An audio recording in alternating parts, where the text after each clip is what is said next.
Hello guys, welcome to my YouTube channel. My name is Harjeet Kaur. हम कर रहे हैं लूसेंट जीके के ऑब्जेक्टिव क्वेश्चंस, जिसमें हमारा ज्योग्राफी सब्जेक्ट चल रहा है और इसमें आज हम डिस्कस करेंगे डेवलप्ड कंट्रीज से रिलेटेड क्वेश्चंस। हम इसमें कर रहे थे regional geography, right.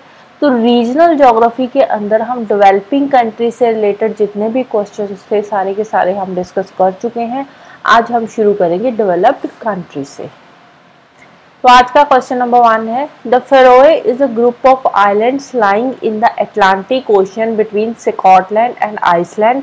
This island group is also known as. Faroe island group की एक बार लोकेशन देख लेते हैं। तो ये रहा फेरोए आइलैंड। अब ये जो फेरोए आइलैंड है ना, इसमें टोटल 18 आइलैंड्स है। और ये क्या है, ये जो 18 आइलैंड्स है इसमें इंडिपेंडेंटली डैनिश गवर्नमेंट का कंट्रोल है।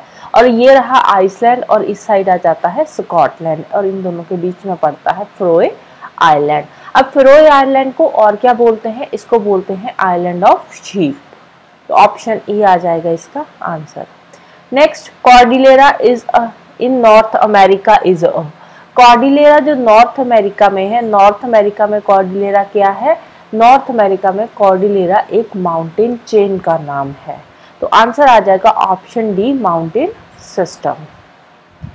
Next, which is an accurate statement about Japan's natural resources. First क्या है, Japan has extensively used the C for fishing. अब जापान क्या है, जापान में बहुत सारे छोटे छोटे आइलैंड्स है, तो वहाँ पे फिशिंग बहुत होती है। तो फर्स्ट वाली जो स्टेटमेंट है रिगार्डिंग नेचुरल रिसोर्सेज बिल्कुल सही है। जापान में सी को ज़्यादातर फिशिंग के लिए यूज़ किया जाता है, राइट।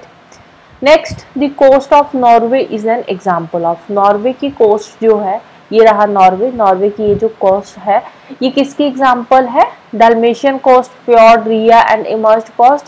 तो ये एग्जाम्पल है फ्योर्ड कोस्ट की, राइट। ये रहा, ठीक है। इसमें क्या है, ये कट्टी फट्टी सी यू शेप्ड वैलीज है जिसमें बनते हैं फ्योर्ड्स, राइट। तो आंसर आ जाएगा हमारा option B, fjord coast. Next, consider the following statements. Australia has the world's largest artesian basin. Artesian basin क्या होता है, आर्टिशियन बेसिन होता है low lying area, low lying area below sea level. अब इसमें क्या होता है, इसमें जो पानी होता है वो अर्थ से बाहर आता रहता है अपने आप ही, इतना लो लाइंग एरिया होता है। तो ऑस्ट्रेलिया में सबसे बड़ा आर्टिशियन बेसिन है, बिल्कुल सही स्टेटमेंट है फर्स्ट वाली। सेकंड क्या है, Australia produces nearly 1/3 of wool production of the world. Australia में शीप बहुत ज़्यादा होती है। अब शीप ज़्यादा होती है तो वूल प्रोडक्शन भी ज़्यादा होगी, तो इसीलिए ऑस्ट्रेलिया वर्ल्ड की 1/3 वूल प्रोडक्शन करता है। तो सेकंड वाली जो स्टेटमेंट है ये भी बिल्कुल राइट है। थर्ड क्या है, Broken Hill has good reserves of diamond deposits, which is a wrong statement. तो आंसर आ जाएगा option A, 1 and 2 only. Next, in the United States of America where is the Silicon Valley located. Silicon Valley कहाँ पे है, San Francisco में।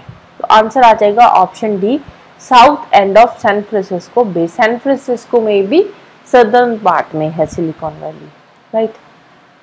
Next, which one of the following pairs is not correctly matched. First है Lorraine. Lorraine क्या है, France की एक city का नाम है लॉरेन, बिल्कुल सही है। सेकंड क्या है, रूहर। रूहर कहाँ पे है, ये जर्मनी में पड़ता है, तो यहाँ पे क्या है, वेस्टफालिया, ये भी बिल्कुल सही स्टेटमेंट है। थर्ड है, यूएसए का पिट्सबर्ग एरिया जो है वहाँ पे क्या है, लेक एरी है, ये भी बिल्कुल सही स्टेटमेंट है। ईस्ट से वन bay China, which is a wrong statement. ईस्ट से वन बे कहाँ पे है, ये अब पड़ता है जापान में, राइट। तो इसका आंसर आ जाएगा हमारा ऑप्शन डी। नेक्स्ट चलते हैं, the largest country in the western hemisphere in terms of population. Population की टर्म में वेस्टर्न हेमिस्फीयर में सबसे बड़ी कंट्री कौन सी है, तो वो है यूएसए। यूएसए की पॉपुलेशन कितनी है, अप्रॉक्सीमेटली 33 करोड़ है यूएसए की पॉपुलेशन। नेक्स्ट है, Grand Banks are the richest ground for. Grand Banks कहाँ पे है, ग्रैंड बैंक्स पड़ते हैं अटलांटिक ओशन में, न्यू फाउंडलैंड के पास। न्यू फाउंडलैंड के पास जो कोस्टल एरिया है अटलांटिक ओशन में, उसको बोलते हैं ग्रैंड बैंक्स। ग्रैंड बैंक्स में यहाँ पे ज़्यादातर क्या होता है, फिशिंग का काम होता है, तो ये फिशिंग का रिचेस्ट ग्राउंड है। Next, Annapolis Cornwallis valley producers. Annapolis Cornwallis valley कहाँ पे है, ये पड़ती है कनाडा में। राइट। अब यहाँ पे ज़्यादातर क्या होता है, यहाँ पे होते हैं apples. Halifax is the capital and manufacturing centre of, Halifax किसकी कैपिटल है, ये है नोवा स्कोशिया की कैपिटल। तो ऑप्शन ए आ जाएगा इसका आंसर।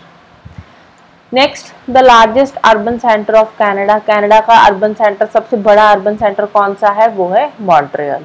तो ऑप्शन बी आ जाएगा इसका answer. Largest oil producing region in CIS, CIS क्या है, CIS है कॉमनवेल्थ ऑफ इंडिपेंडेंट स्टेट्स। ये क्या है, ये एक इंटर गवर्नमेंटल ऑर्गेनाइजेशन है, इसमें टोटल 10 मेंबर कंट्रीज है CIS के अंदर। और ये जो ऑर्गेनाइजेशन है ना, इंटर गवर्नमेंटल ऑर्गेनाइजेशन है, ये यूरेशिया की इंटर गवर्नमेंटल ऑर्गेनाइजेशन है, राइट। यूरोप एंड एशिया की कंट्रीज इसकी जो है वो मेंबर कंट्रीज है। अब इसमें CIS में ऑयल प्रोड्यूसिंग रीजन कौन सा है, ये है वोल्गा जुराल रीजन। यूराल माउंटेन से लेकर रशिया के वेस्टर्न साइड पे, यूरेशिया यूरोपियन रशिया जो है ना, उसकी वेस्टर्न साइड पे यूराल माउंटेन से लेकर वोल्गा रिवर के बीच वाला जो एरिया है वो क्या है, लार्जेस्ट ऑयल प्रोड्यूसिंग रीजन है।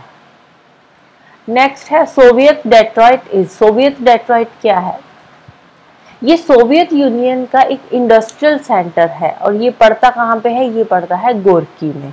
तो ऑप्शन सी आ जाएगा इसका आंसर।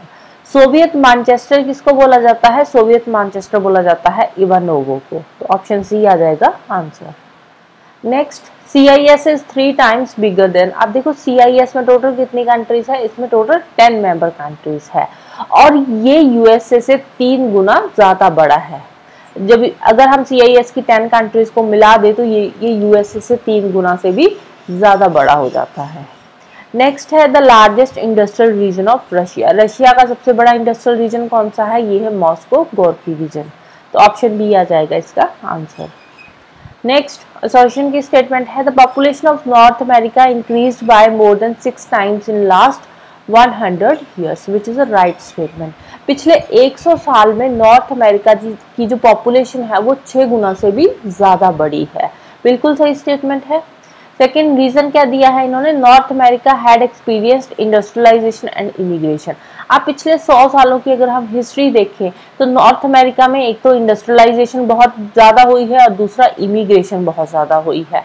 दूसरी कंट्रीज़ के बहुत ज़्यादा लोग हैं जो नॉर्थ अमेरिका में आकर सेटल डाउन हो चुके हैं, इसीलिए नॉर्थ अमेरिका की पॉपुलेशन एकदम से पिछले 100 सालों में 6 गुना से भी ज़्यादा बढ़ गई है, राइट। तो आंसर आ जाएगा option A, both A and R are true and R is the correct explanation of A. Next, Gulf Coast of North America experiences cool winters.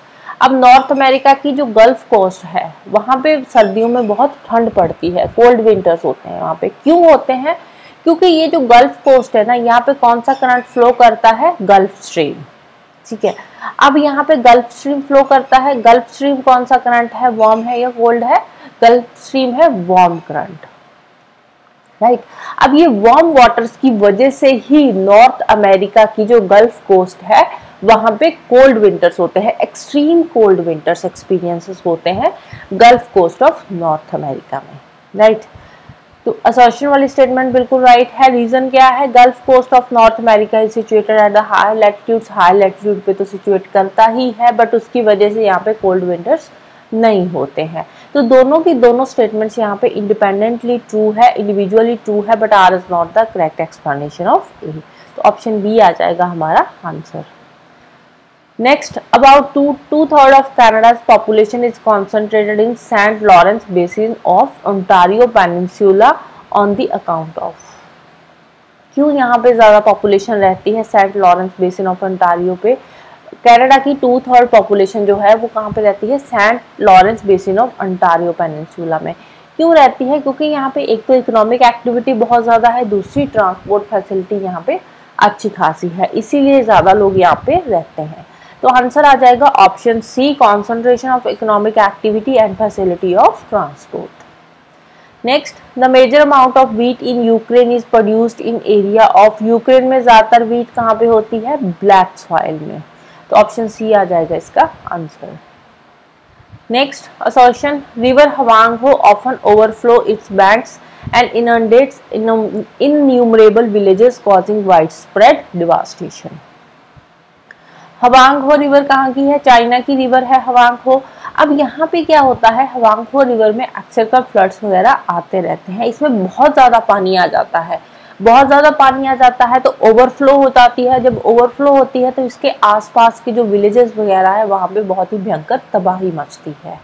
ठीक है, क्यों मचती है, क्यों इतना ज़्यादा डिवास्टेटिंग इसमें फ्लड्स आते हैं, क्यों इतना ज़्यादा ये तबाही मचाती है हवांगफो रिवर? क्योंकि ये जो हवांगफो रिवर है ना, ये जब फ्लो करते हुए आती है तो बीच में ये दो बड़ी बड़ी रिवर्स को क्रॉस करके आती है, जिसकी वजह से उस रिवर का पानी भी इस रिवर में आ जाता है। इसी की वजह से आसपास के विलेजेस में यहाँ पे फिर फ्लड्स वगैरह आते हैं। राइट, तो असर्शन वाली स्टेटमेंट बिल्कुल राइट है। रीजन क्या दिया है, it is fed by melting glaciers in the upper courts and heavy monsoon rain in the highlands, which is a wrong statement.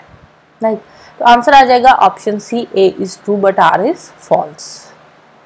Next, assertion the whole of the present vegetation of northwest Europe is of recent origin। North west Europe की जो vegetation है वो recent origin की है as compare to much older vegetation of Zaire and Amazon basin. लेकिन Zaire and Amazon basin की जो vegetation है ये बहुत ही पुरानी वेजिटेशन है। ऐसा क्यों है? क्योंकि ये जो नॉर्थ वेस्ट यूरोप है ना, यहाँ पे आइस एज के टाइम पे ग्लेशिएशन बहुत ज़्यादा थी, यहाँ पे बर्फ़ जमी हुई थी, तो इसलिए आइस एज के टाइम पे यहाँ पे वेजिटेशन थी ही नहीं, तो इसलिए इसकी जो वेजिटेशन है वो प्रेजेंट ओरिजिन की है, रीसेंट ओरिजिन की है। राइट, दूसरी तरफ अगर हम जायरे एंड अमेजोन बेसिन में देखें तो जायरे एंड अमेजोन बेसिन में आइस एज के टाइम पे इतनी ज़्यादा ग्लेशिएशन नहीं थी, उस टाइम पे भी यहाँ पे वेजिटेशन थी, तो वही वाली वेजिटेशन आगे की आगे अभी भी यहाँ पे चलती आ रही है। ये इसीलिए जायरे एंड अमेजोन बेसिन की जो वेजिटेशन है वो ओल्डर वेजिटेशन है। राइट, तो इस यहाँ पे रीजन क्या लिखा हुआ है, north west Europe was subject to ice age glaciation while the Zaire and Amazon basin were not, which is a also correct statement। तो assertion reason दोनों सही है and R is the correct explanation of A। तो option A आ जाएगा इसका answer. Right, so this is all about today। तो जाने से पहले वीडियो को लाइक कर देना, शेयर कर देना और चैनल को सब्सक्राइब कर लेना। Thank you, bye bye and have a nice day.